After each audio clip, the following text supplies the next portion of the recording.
Even after you have a first draft of your mission statement, plus a few practical steps to put it into application, there's still work to be done. Obstacles can get in the way.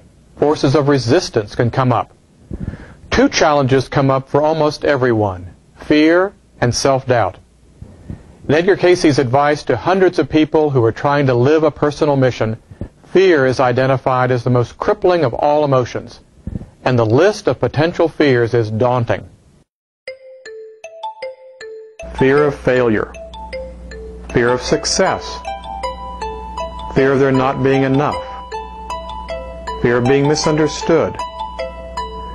To combat these kinds of fears, and to keep them from becoming insurmountable obstacles along your life path, the most important things you can do are to develop a personal inner life, ways that you regularly connect with your inner resources, such as by meditation, prayer, and dream study, and to surround yourself with supportive friends who are also interested in fulfilling their potentials. Having allies along your journey is a powerful way to overcome many of the fears that can confront you.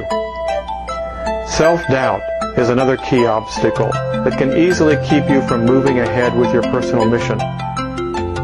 When you don't have a clear connection to your individuality self, to yourself as a soul, then it's easy to fall into self-doubt. It's an attitude that is sure to cripple you whenever it arises. In fact, of all the things that can get in the way and keep us from being successful with a personal mission, a self-limiting attitude is probably most potent. This point weaves through the reflections from Paula Justice, the university professor and vocational counselor, parts of whose interview we've looked at in previous lessons. In this excerpt, she talks about her own mission statement and how it has powerfully helped her adopt a new attitude about her life. I'm a college professor, and I teach counseling at a large urban university on both the undergraduate and the graduate levels. The mission statement that I came up with in one of the mission conferences here at the ARE was to free imprisoned souls.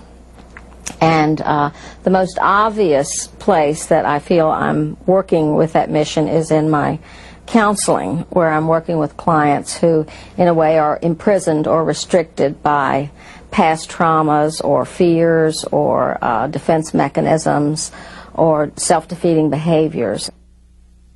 Coming up with my personal mission statement helped me to sort of frame my experience, my work, my problems, my whole life journey in a broader frame. And I see that when my students or my clients or other people I know get a sense that their work or their relationships or their lives in general are part of a larger picture, they don't get as discouraged by failure as easily. Once you have your mission statement, or at least once I had mine, that felt like a beginning, not an ending. I hadn't arrived anywhere, but it gave me a sense of faith.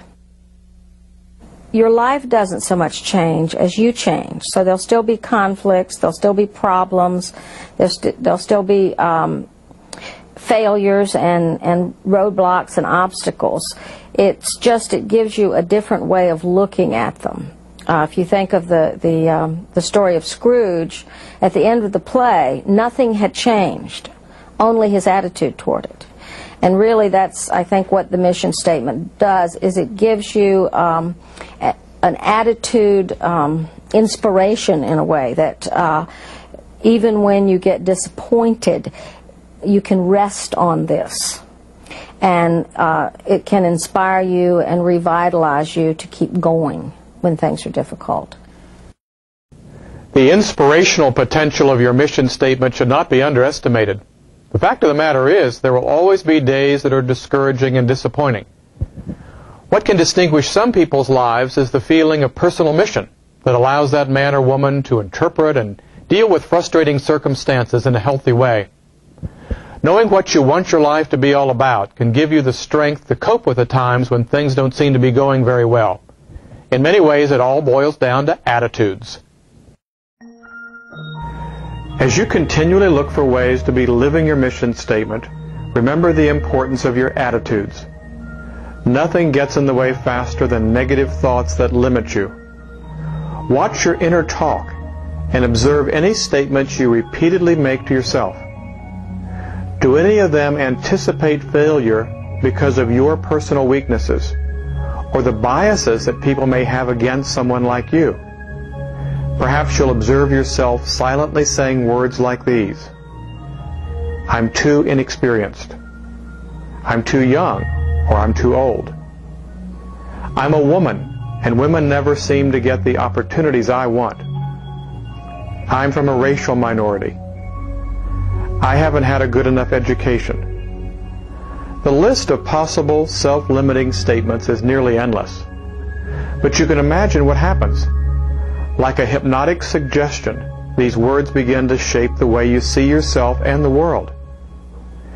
To combat this, just remember that we are all handicapped, some more obviously than others. Some impairments are due to our own life conditions, physical disabilities, age, lack of education, or previous work experience. Other conditions are because of the shortcomings of the society in which we live, racial prejudice, gender discrimination. Keep in mind that you and everyone else has limitations with which to deal. And remember that the thoughts you dwell on can be self-fulfilling. The more you let the limiting words control your self-concept and your thinking, the more likely it is that you won't find the opportunities you long for. Replace the restricting statements with positive, hopeful affirmations. People with limitations just like yours have made tremendous contributions to the world.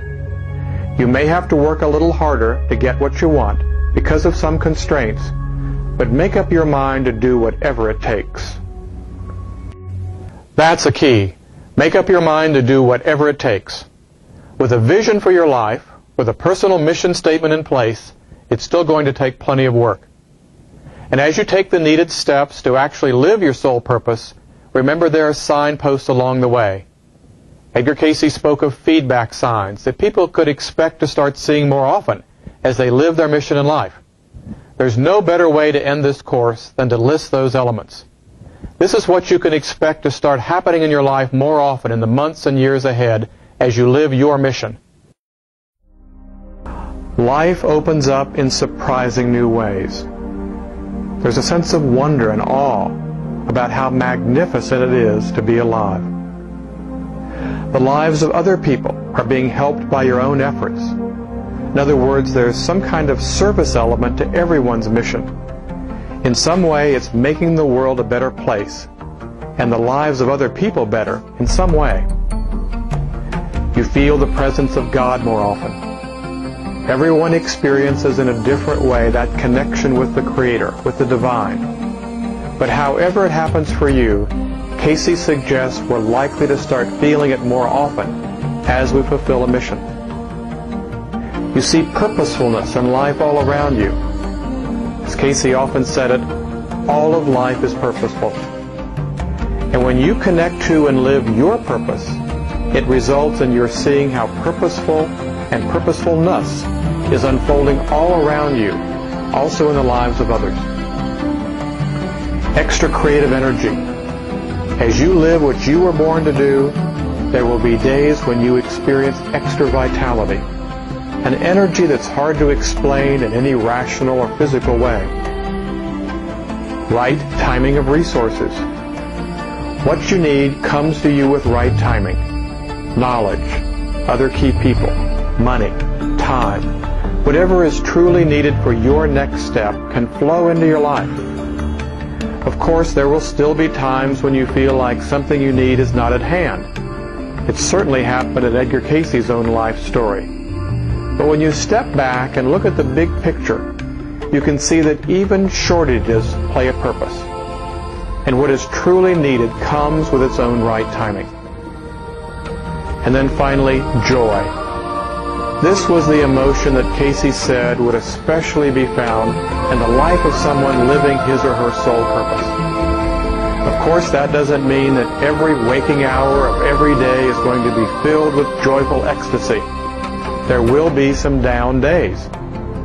But when you're living what you were really born to do, you'll start to notice far more often joy in your life. And the people around you are going to notice it too. So that concludes our course. Certainly any of the lessons in the course can be done a second time, and you may find that you want to keep working to refine your mission statement. Your application plan will also evolve as you feel ready to try new things. So congratulations on completing the course. I know it's taken some real commitment and energy to move through all these steps. But there's no more important adventure than the discovery of who you really are and what you're here in the world to be doing. And as a fitting ending, let's be reminded of the wisdom Edgar Cayce expressed when he said, "Each soul enters with a mission. We all have a mission to perform."